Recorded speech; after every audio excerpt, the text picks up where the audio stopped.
BBC World Service, I'm Paul Moss. Donald Trump has made his first campaign appearance since being convicted in New York, promising tough action on immigration. Joe Biden's been in Normandy for the D-Day anniversary. The war back then, he said, was just like Ukraine's fight for freedom. To surrender to bullies, to bow down to dictators, is simply unthinkable. Israel has identified Hamas fighters he says were killed alongside civilians in the latest Gaza airstrike. We hear about the latest attempt to clear rubbish and corpses off Mount Everest, when climate change is bad news for Antarctica's humpback whales. Plus, look, Martha, just go back home. I have a feeling you might be the death of me. A woman who says she was the basis for the baby reindeer stalker is suing Netflix for defamation. You're listening to the BBC World Service. Hello, I'm Chris Barrow with the BBC News. Donald Trump has been answering questions from supporters at his first campaign rally since his criminal conviction for fraud a week ago. Addressing the cheering crowd in a mega church in Phoenix, in the swing state of Arizona, he said that crime was out of control because of what he called an invasion of criminal gangs across the US southern border. Emma Vardy, who was inside the venue, has more on what Mr. Trump said. When he took to the stage, he hit out at his conviction in New York, calling it a rigged trial. Donald Trump talked at length about illegal crossings over the Mexican border, saying he would bring back thousands of US troops from overseas to help secure it. His next stop was a fundraising dinner in San Francisco, with tickets selling for tens of thousands of dollars. And he heads to another swing state, Nevada, next, back on the campaign trail in earnest after being confined to a courtroom for much of the past 2 months. The UN agency says the high number of young people killed in a massacre in central Sudan on Wednesday showed how children were paying the price for the country's civil war. UNICEF said 35 children were among the more than 150 reported victims in the village of Wad al-Nura. The latest is Anne Sorry. This is not an unusual occurrence in Sudan during this war. It has been going on for 13 months, and there have been allegations of massacres in the past, all of which have been accused on the different sides, but mostly the Rapid Support Forces, the paramilitary unit that is fighting against the National Army in Sudan. It hasn't commented on this particular incident. However, it issued a statement to say that it conducted attacks near the village at targeting positions that are held by the military, and said that it killed 8 soldiers. South Africa's President Cyril Ramaphosa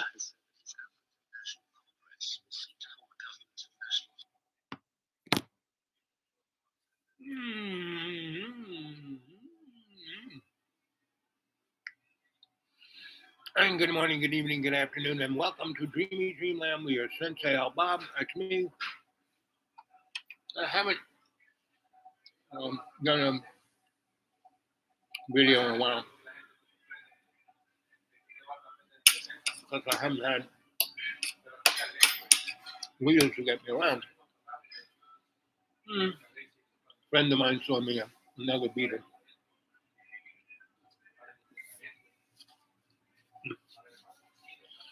So today's a beautiful day.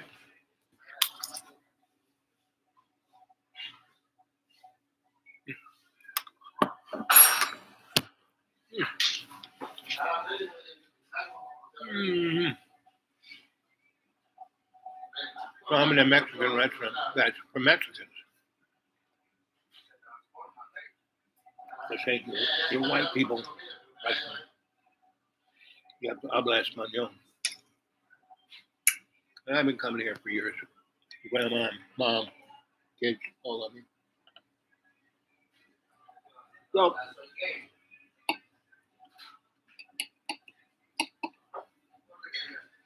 I did a little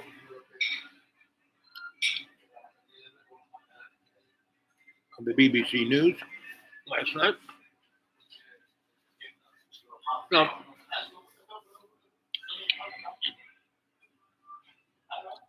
basically, Donnie had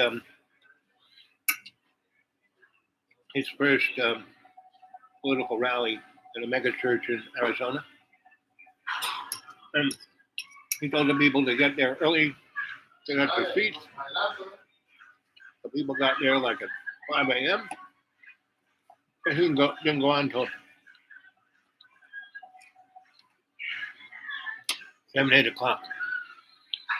So there were about 5,000 people who were out in the sun. They gave no shade, no water, no nothing. About 500 people ended up in a hospital. And he didn't say anything about that. He didn't apologize.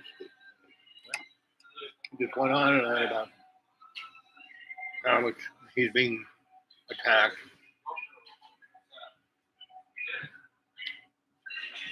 And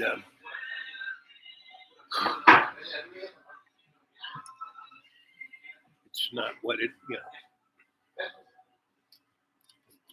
No, because, oh man, crime is so terrible. All those illegal aliens. No, illegal aliens.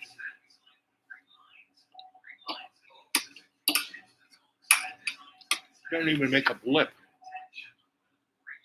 in the radar.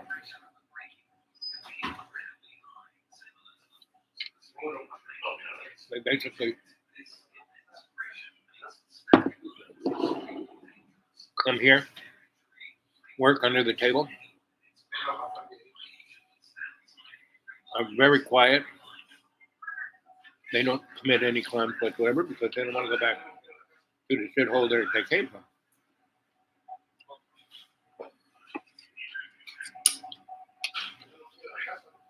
All they're doing is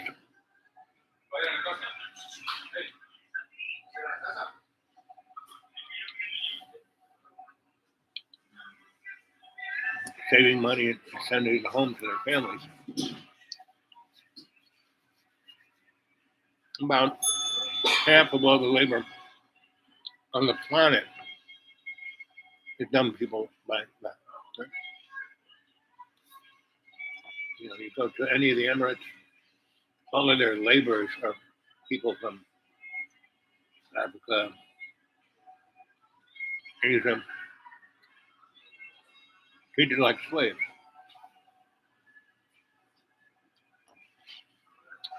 Here in America, we've had that. We've had slavery. We still have it today. And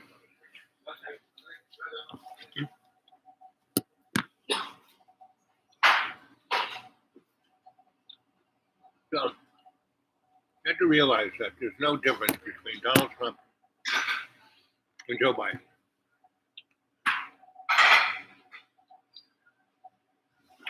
They're both going to do the same thing. They're both going to be on a war footing.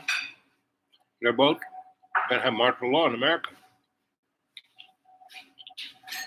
The only difference is that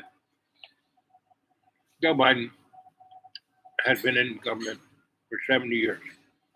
60 years as a senator. Every place along the timeline of laws, like the war on drugs, the war on this, the war on that. He has been there making sure the average person gets screwed. And Bernie Sanders is another. I mean, there isn't an honest person in Congress. The crew. You look at what they're doing clearly, not in an abstract form. You can see all these people who are progressives. They're not. They're fascist. Let's talk about democracy. We have no democracy. We live in a republic. It's a country club for rich white men. I still haven't had my lunch. I'm going to.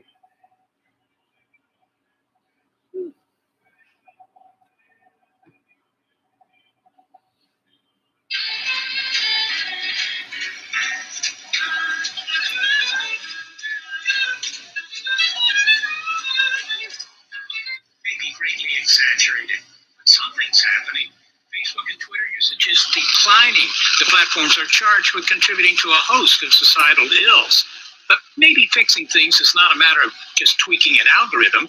Is there an evolutionary reason why humans can't thrive on social media? This is Big Picture Science from the SETI Institute, and I'm Seth Chastain. I'm Molly Bentley. In this episode, cultural anthropologists weigh in on the extreme behavior they're seeing on social media, how financial drivers play into shaping it, and whether this evolutionary mismatch will put a final nail, or any nail, in the coffin of social media. If so, what comes next? This episode is Post-Social Media.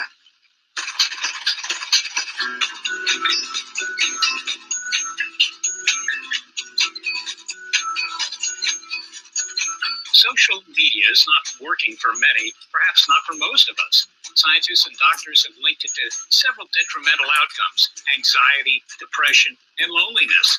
Then there's also the general rending of the social fabric. But it's sure working out for some. To illustrate how lucrative the platforms can be, here's a story about going to extremes. I'm Douglas Rushkoff. I'm a professor of media theory and digital economics at City University of New York. Since the early 90s, I've been writing and thinking and talking about digital technology, usually from the perspective of a fun, radical cyberpunk person. But after the internet happened, I started to get called to do talks about digital economy and the future of this and the future of that. So I got this offer to go out to this resort in the desert to talk about, it was something like, the digital future for a bunch of business folks and hedge fund people and tech investors. I was kind of sworn off them, but it was such a big amount of money that I was like, all right, I'll do it. The group cryptically described themselves as ultra-wealthy stakeholders. They flew me out to the desert, business class, and brought me in a limo like 2 hours away from the airport where I landed. He was taken to a fancy desert resort, wined and dined and all that.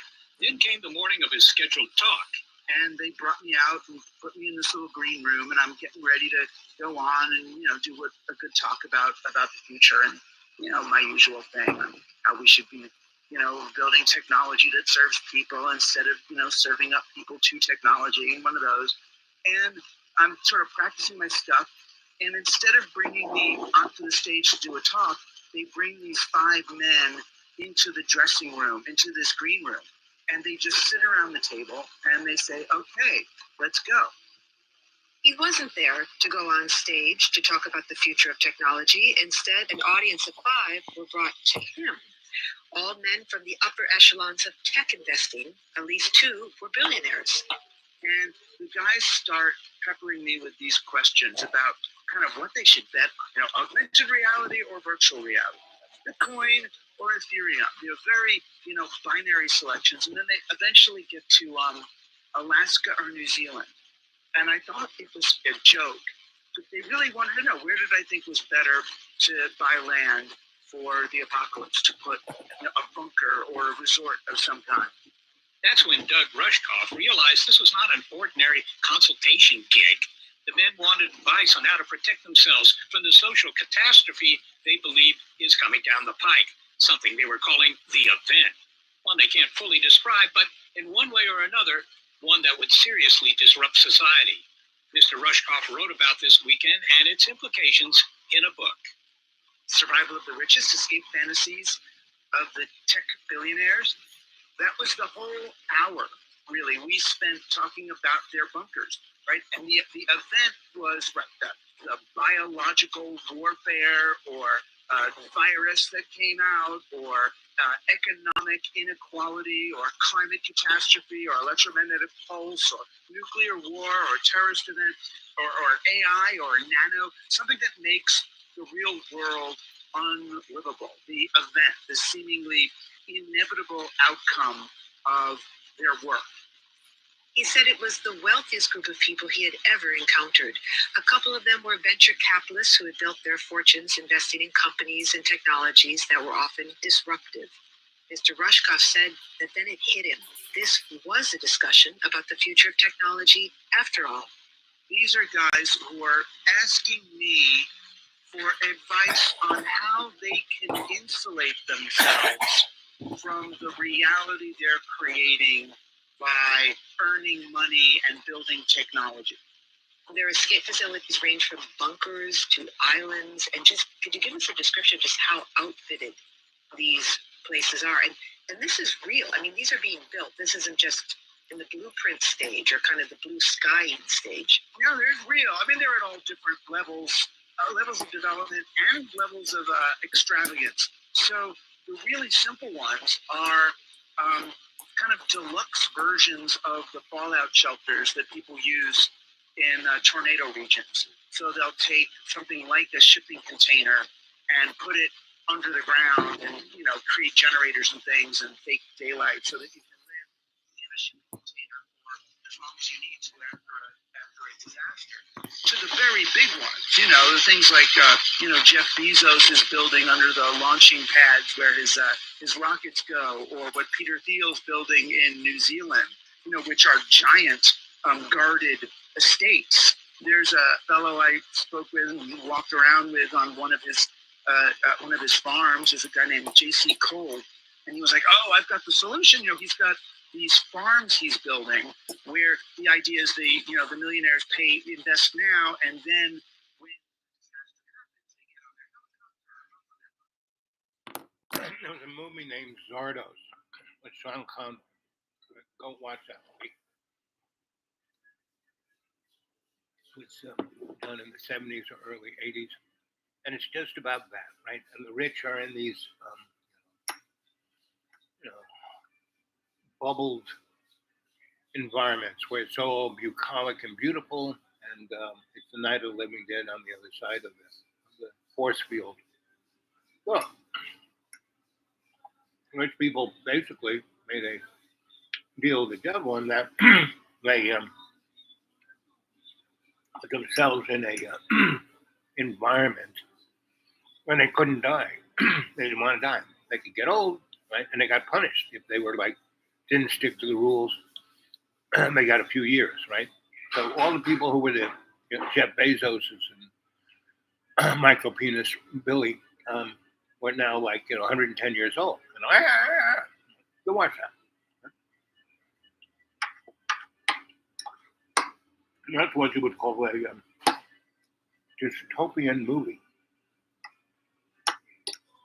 We're in a dystopian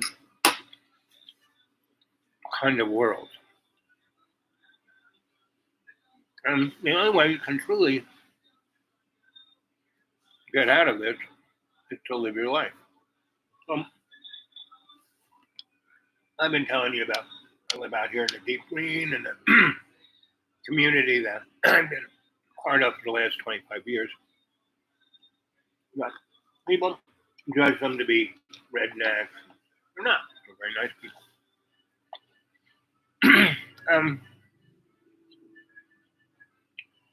I'm just me around them. And then I tell them insights about what the world is, and because I'm not condescending, not saying that I'm better than they are. Actually, listen to what I have to say. And then, never thought of that. And that's why the kind have to take care of me. So, the rich cockroaches have come in here, and because of real estate cheap, and the three corporations that came in, all mobsters laundering their ill-gotten gains. And places like Roanoke and Asheville, particularly, Weaverville, Boone, North Carolina,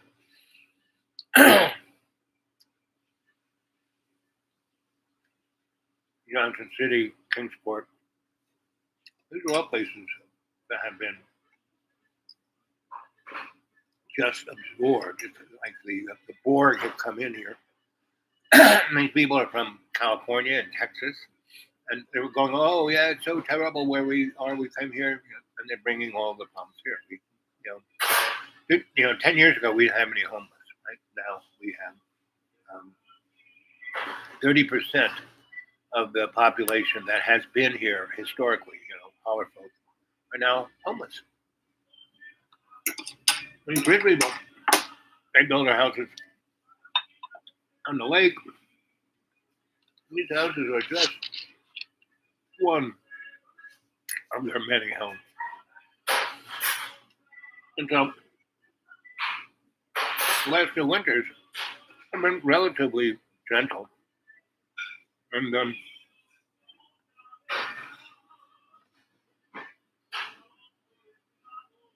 but we've had a week or two here or there where it's like ridiculously cold. Like 60 degrees below freezing. So, when it got that cold,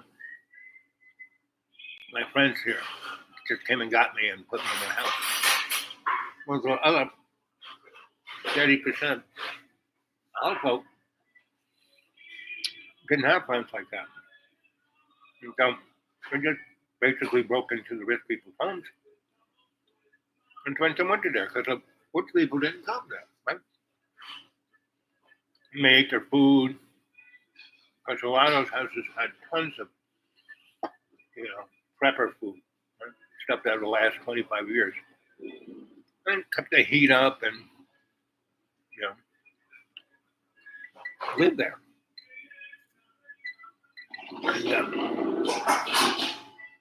And that happened to about 15 homes.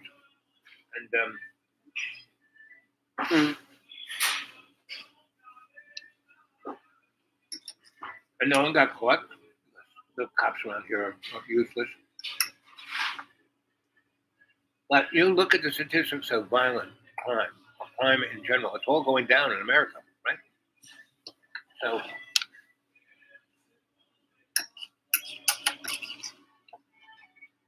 when Donald Trump goes on and on about how violent it is, 1970s, 1980s, that's when it was violent.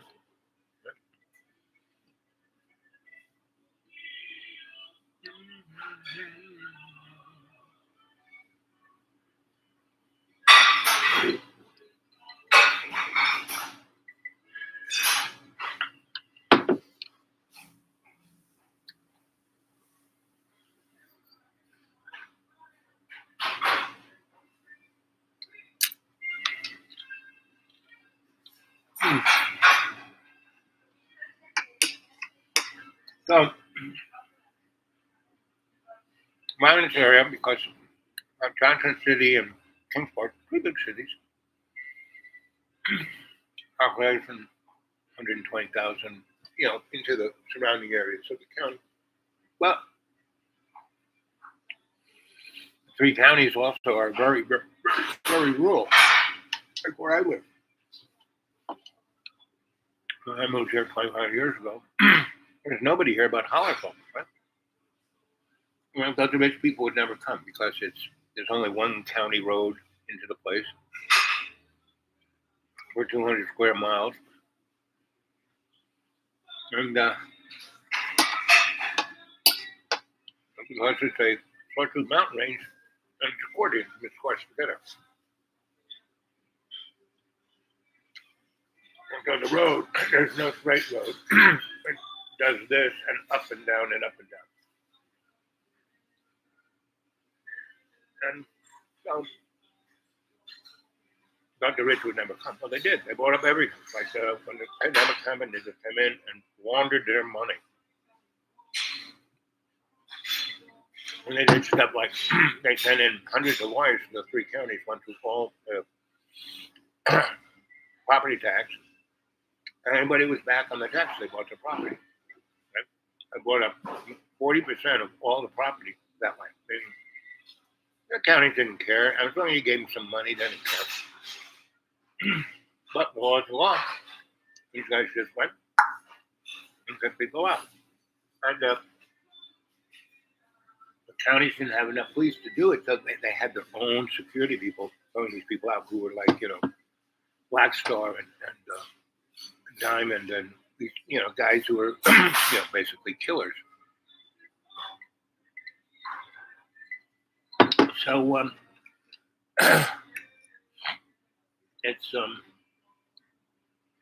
an interesting thing because I'm watching what's happening in Sierra Leone is happening here. Not quite, they don't have jet fighters bombing things.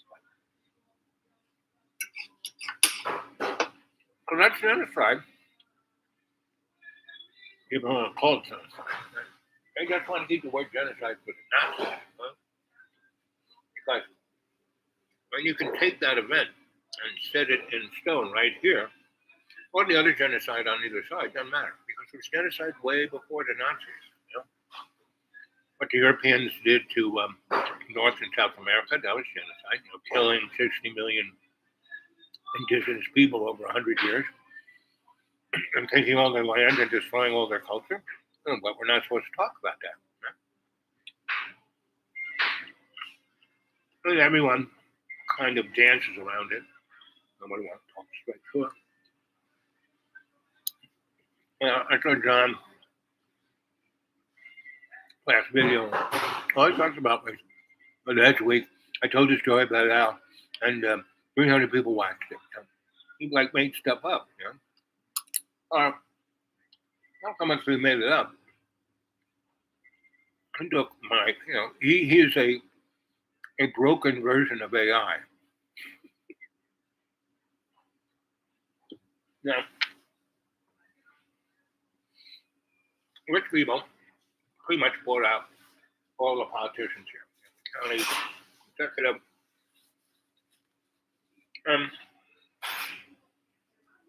Chamber of Commerce, and bankers. And so, because they're going to bring, there's a gigantic lake here. It has a coastline of about 1,200 miles. But they want to turn it into Lake Tahoe, because this is the Cherokee National Forest. Cherokee figure, they can put gambling in. Well, they burnt out, just like they did in the South Bronx and in Brooklyn, whole neighborhoods of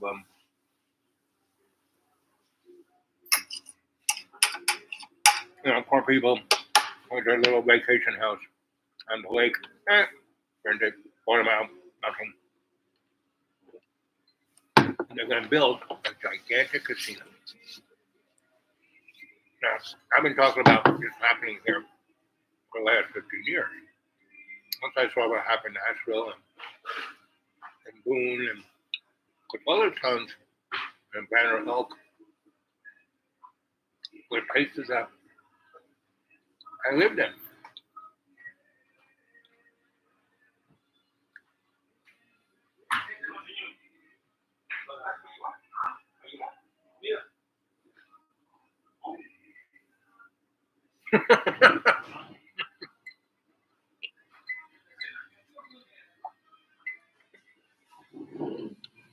Now, anyway, let's see. Listen to this stuff.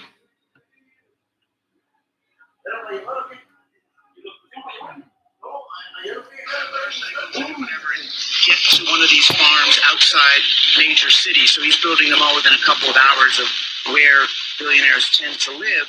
And his farms are meant to be more kind of long-term sustainable agriculture, where he'll have biodiesel and some solar power. And they're preparing for today. Right. They're preparing, but these guys are preppers of a different order. If you're prepping with, $200 million, it's a different kind of prep. So the kind of prep that they do is, well, let's contract 10 Navy SEALs to fly in at a moment's notice to protect our facility.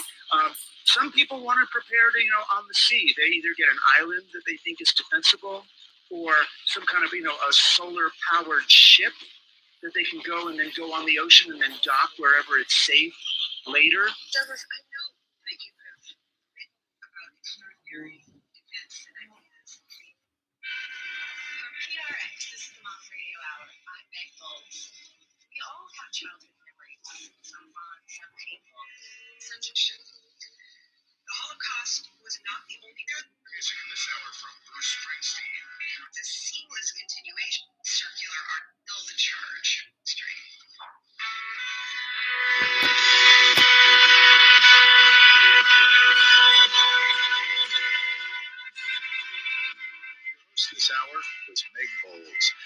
also directed the stories and the show. The rest of the Moss directorial staff includes Catherine Burns, Sarah Haberman, Sarah Austin Jeunesse, and Jennifer Hickson. Production support from Emily Couch. Most stories are true as remembered and affirmed by the storytellers. Our pitch came in from Donovan Hall in Oakland, California. Our theme music is by The Drift. Other music in this hour from Bruce Springsteen, Henry Kaiser and David Lindley, and Max Garcia Conover. You can find links to all the music we use at our website. The Moth Radio Hour is produced by me, Jay Allison, with Vicki Merrick at Atlantic Public Media in Woods Hole, Massachusetts. This hour was produced with funds from the National Endowment for the Arts. The Moth Radio Hour is presented by PRX. For more about our podcast, for information on pitching us your own story, and everything else, go to our website, themoth.org.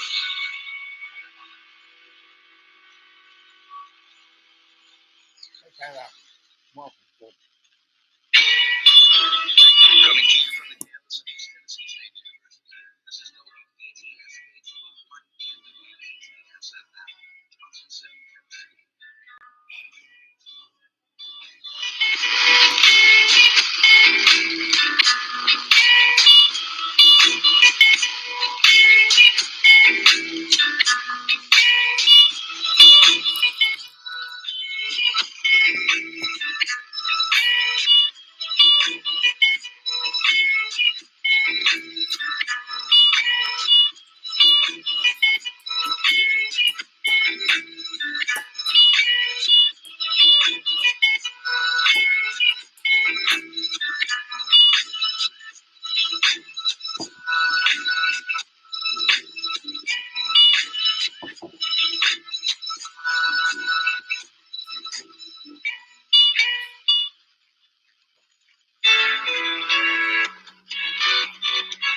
When the impulse to exterminate re-emerged in Europe under the Nazis, very few people were able to recognize it as a homecoming, mistaking it instead for something wholly new, a kind of alien invasion.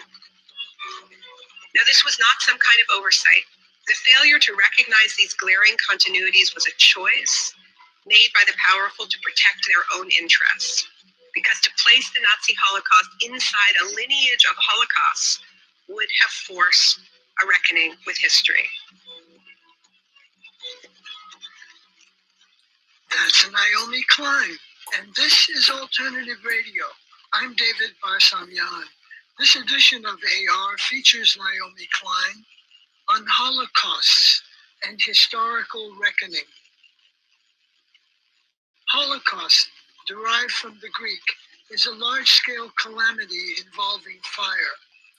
Today, the term is specifically used to describe the German genocide of the Jews. But it has a long history. The European mass murder of indigenous peoples in North and South America killed 55 million, or 90% of the population, between 1492 and 1600. That's a little more than 100 years. More bloodbaths were to follow. In Africa, many millions were killed in the Congo by Belgium. Germany wiped out the Herero and Nama peoples in Southwest Africa. In the Middle East, that was quickly followed by the Turkish slaughter of the Armenians. Then came Auschwitz. Since the end of World War II, barbarisms continue. Cambodia, Bosnia, Myanmar. Naomi Klein says, the Nazi Holocaust is finally being placed in history, connected to the terrors that came before and after. Our guest today is Naomi Klein. She teaches at the University of British Columbia in Vancouver. Her articles appear in leading publications around the world. She's the award-winning author of many books. Her latest is Doppelganger. She spoke at Swarthmore College in Swarthmore, Pennsylvania in mid-April 2024. And now, Naomi Klein, Holocaust and Historical Reckoning. Many colleges and universities have not shown the level of courage that you have here at Swarthmore. I've lost track of how many events have been canceled, how many student groups have been banned, how many protests have been repressed, how many chants have been twisted to mean their opposite. These bans, these unsayables, this is part of what we might think of as the word front of the war. And though it does not bear comparison with the sniper and cluster bomb front of the war, it has nonetheless been ferocious. Every time we speak on these topics, we feel the charge. And the words that tend to feel most combustible are reliably the ones that draw parallels between Israel's actions and the actions of the Nazis during the Second World War. Words like ghetto, concentration camp, liquidation, fascism, ethnic cleansing, even the word genocide itself. When we speak these words, we know we have to watch out. This war over words began very early. As soon as Israeli politicians responded to Hamas's horrific attacks on October 7th, by openly stating that they held 2.3 million Palestinians in Gaza responsible, pledging to cut off food and water, and rain down indiscriminate hellfire, and treat Palestinians as, quote, human animals. And they followed through on many of these threats in myriad concrete ways, with the full and enthusiastic backing of governments across the so-called West. In mid-October, Gustavo Petro, president of Colombia, identified this as a prelude to genocide, and he put out a statement that placed Israel's attacks in the context of a global war waged by the rich against the poor, one intensifying in the era of climate breakdown, when migrants are left to die on our increasingly fortress borders. He said, "The barbarism of consumption based on the death of others leads us to an unprecedented rise of fascism, and thus to the death of democracy and freedom. It is barbarism, or global 1933, as I call it. 1933 was the year when Hitler rose to power. What we see in Palestine will also be the suffering of the world, of all peoples of the global South." This, of course, did not go over well, and Petro was condemned by Israel and its Western backers as an anti-Semite, predictably. But that did not prevent other leaders in the global South from saying much the same. In February, Brazil's president, Lula da Silva, who has long had friendly relationships with Israel, had become so alarmed with Israel's seemingly deliberate slaughter and starvation of the trapped Palestinian population in Gaza that he compared it with the Nazi genocide, saying he could think of no other analogy. Most contentious are the actions of the South African government and its decision to charge Israel at the ICJ in The Hague with violating the UN Genocide Convention. What I want to discuss is the reaction and where it fits into this larger war over words. Every time Israel has faced accusations that its actions in Gaza fit the legal definition of genocide or imminent genocide, the response has fit a very clear pattern. We are told that the accusations are inherently anti-Semitic, indeed blood libel against the Jewish people, who cannot possibly be committing genocide because A, Israel defines itself as a state of the Jewish people and was forged out of the flames of the Nazi Holocaust. Ergo, according to this logic, to compare Israelis to Nazis is to blame the victims for attempting to survive. And B, the Jewish state is under perennial threat of another Nazi genocide, as October 7th allegedly proved. Because Hamas are the real genocidal Nazis, not Israelis, according to this story, so anything Israel does is necessarily genocide prevention, not genocide perpetration. We've all heard variations of these circular arguments. They play out on a kind of repetitive loop. I want to zoom in on one example of this. When Lula made his comparison between Gaza and the Nazi Holocaust, Israel responded with a very unconventional piece of diplomatic theater. In addition to declaring Lula persona non grata, Israel's foreign minister summoned Brazil's ambassador for a reprimand. But he chose a very peculiar location for this diplomatic meeting, the Yad Vashem Holocaust Museum in Jerusalem. A people who suffered a genocide cannot possibly commit one, according to this logic, especially not a state that exists to prevent another Jewish genocide, which inside Israel's national narrative is always just over the horizon. Now, this episode is telling because it displays a complete collapsing of time and space. Israel's actions in Gaza are cast as a response to events that took place 8 decades earlier on another continent. The realities of past genocide atrocities are presented as definitive proof that it is heretical to compare any other crime to them, unless it's another crime committed against Israel, in which case those crimes can be presented as a seamless continuation of the Nazi Holocaust, never mind the difference in centuries, geographies, and the relative power of the players involved. Now, there have been many such clashes over language and historical analogies. Michael Rothberg, a chair of Holocaust studies at UCLA, refers to these skirmishes as comparison controversies. Another notable one was sparked by Masha Gessen. Writing in the New Yorker, Gessen compared... Okay. So you can see what I'm talking about. Naomi Klein is quite lucid and clear and great speaker and great writer.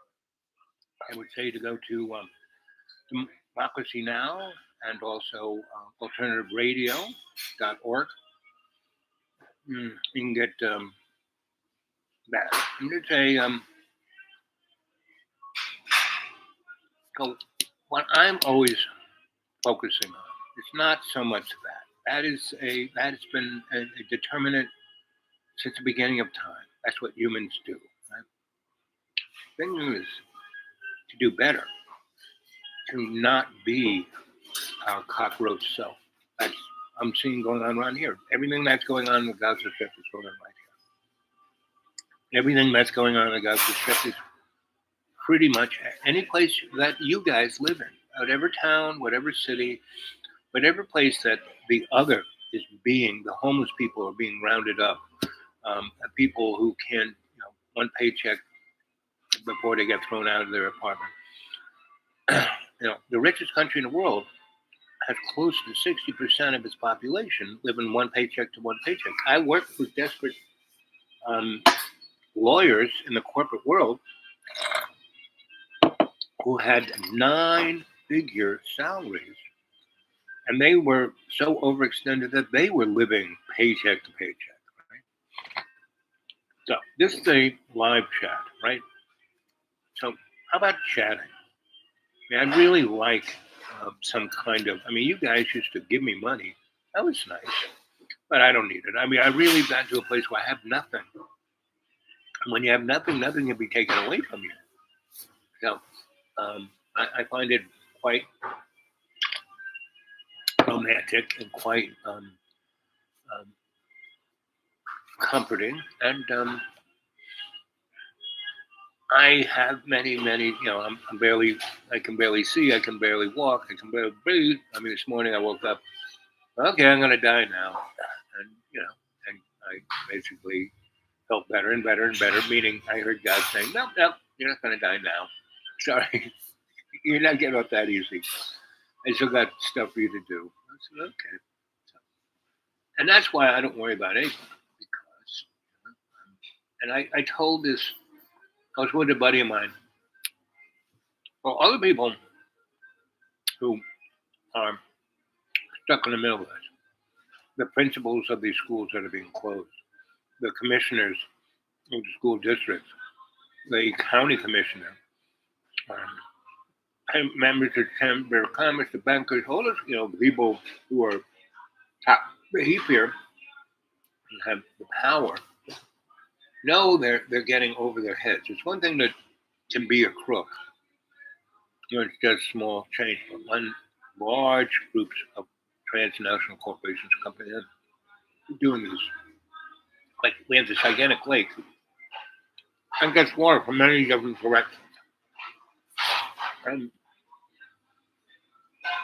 so the TVA has all these rules and laws and bylaws of the water here, right?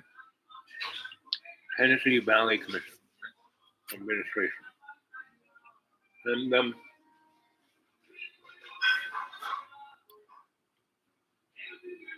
they've been bought out. Right? The state people who went to schools have been bought out. Right? All the different churches have been bought out. And they're feeling a little uncomfortable about this.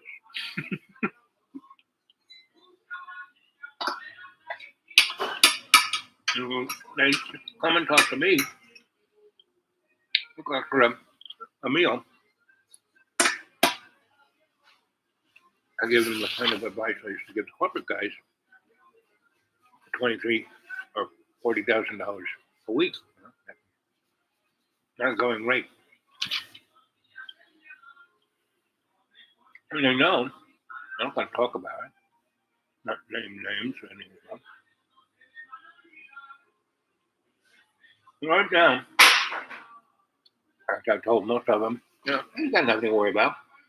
You have not broken any real laws that America has been breaking since it started with the founding fathers. So don't worry about it. No. And you're worrying about your immortal soul, that's a different story. So, Swan County closed down all these schools that were out there in the hinterlands, right? And they were going to force the kids to be on the bus for another hour and a half every day to go into the city. And instead of being in a nice little rural school where there were 10 kids to a teacher, they're going to be shipped into the big city where there'll be 60 kids to a teacher, right? And I was at a community meeting where the rich people out here said, well, we don't want to pay for this school. Why can we pay for it? Well, you can just be bused into the city and we don't have to pay for it. I said, but the education and the life these kids were going to have is different than night and day. Kids who are going to those schools have a chance of getting a life. The ones going to school that have 60 kids in class. And this one guy said, well, I don't know about you, but I live in the real world. It's always numbers at the bottom of the page. I said, well, good. That's what's important here. The numbers at the bottom of the page, you know? And anyway. It's a very, very, very strange and interesting thing that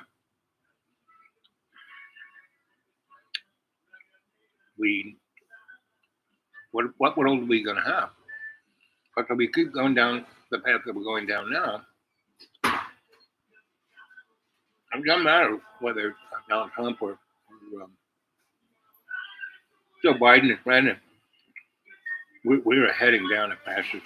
I mean, we're already a fascist country. But it's coming home.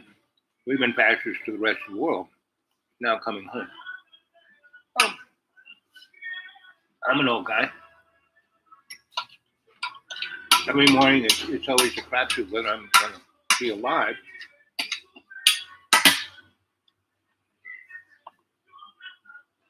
But every day is a blessing. And every day is really, really, really good. Yeah? Well, I say all these rich people, it's like they're living in hell. They're miserable. Now, the other day, this county commissioner guy took me out because he wanted me to talk to him about some things he's bothered with, how we should go. You can serve the people who voted you in, or you can serve your corporate masters. And they will keep you in power. But as the weeks and years go by, I don't know if you're going to want to live. You know. Anyway, but he's a interesting guy. I mean, all these people who take me out to lunch are interesting people. And so that's why I go, right? I mean, yes, thank you for the lunch and a little folding money, but and I have your ear, so you might do the right thing. Anyway, so we were, he goes, "You want to go shopping? You need anything else?" So yeah, so he took me to the supermarket. I got some stuff. He took me to Dollar Tree, my favorite store. And so we're and then we're in, I don't know, Target or something like that. And anyway, there's this woman going on about this, and she's just, "Get out of my, I'm in a hurry, blah blah blah." And he stops this woman and goes, "Hey, what are you doing in Target? You hate Target. You think this is so terrible. Well, don't tell anybody. But they have this certain kind of cream that I really love." And she goes, "But you told everyone in church that you don't come here because these people support gays and abortion. What are you doing?" And I said, "Oh, she's being a hypocrite."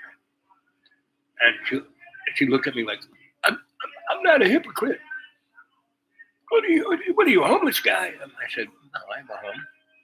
It's in God's heart." "Oh, you're not a Christian." I said, anyway, so she then started to talk about this school thing, and this guy's a commissioner, and that she wants one of the schools so she can start a business in it, and she'll pay the county $1 for it. Anyway, I said, "Oh, really?" So, well, I'm going to have a school there too. I said, "Oh, everyone's going to wear uniforms, with swastikas on their arms?" And she was like, and she just went off. And I tried to interject a few times, and she goes, "Shut up. I am talking now." And so I said, "Excuse me, you said you're Christian. You just committed a big mortal sin." And she said, What are you talking about?" I said, "You said I am talking now." When Moses asked the burning bush who he was or what it was, it said, "I am who I am." I mean, that's one of the names of God. I am. And when you said, "I'm talking now," talking is logos, the word, the Bible. And in the beginning there was the word. So you're saying that you're God. That's a false God. She's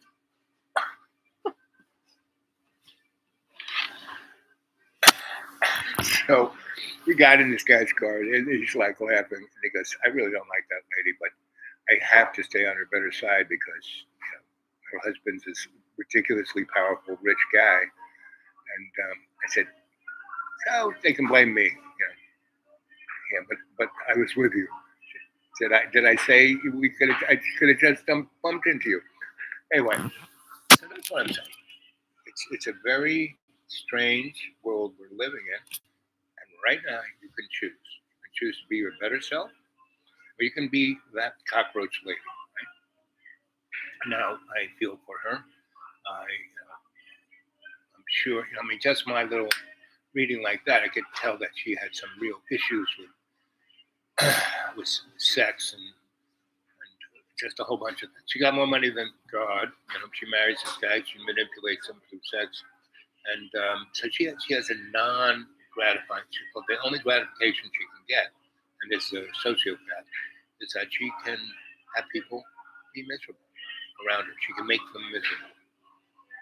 And that's kind of what's going on in the Gaza Strip. That's what's kind of going on in Sierra Leone. That's what's kind of in Darfur. That's what's, in Sierra Leone, there's 8 million people disrupted. Right? There's 12 million people who are in that stage of starving to death. Meaning food is really tough to find. And this was one of the breadbaskets of Africa. This is it has more gold, more diamonds, more everything than any place else. And any place that has a lot of resources, you will find that's where they have war. So no one said anything.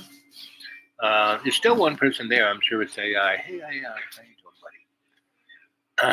Hopefully AI, of all the years you've been along for the ride, you're starting to learn to be a human. Because in a lot of ways, I'm writing a novel, which is basically, what's the name of that book? The first novel humans wrote. Gilgamesh, right? Gilgamesh's buddy was a animal that he turned into, semi-human, right? Enkidu, and Enkidu was more the human than Gilgamesh. So anyway, I got to go to my next adventure, but I came here, had this very delicious, special Mexican food. Like I said, there's no English here, just Spanish, and so I can hop along. So I love you guys. You stay well. And I'm gonna. How much? Oh yeah, I'm down at the bottom of my battery, so yep, gotta go.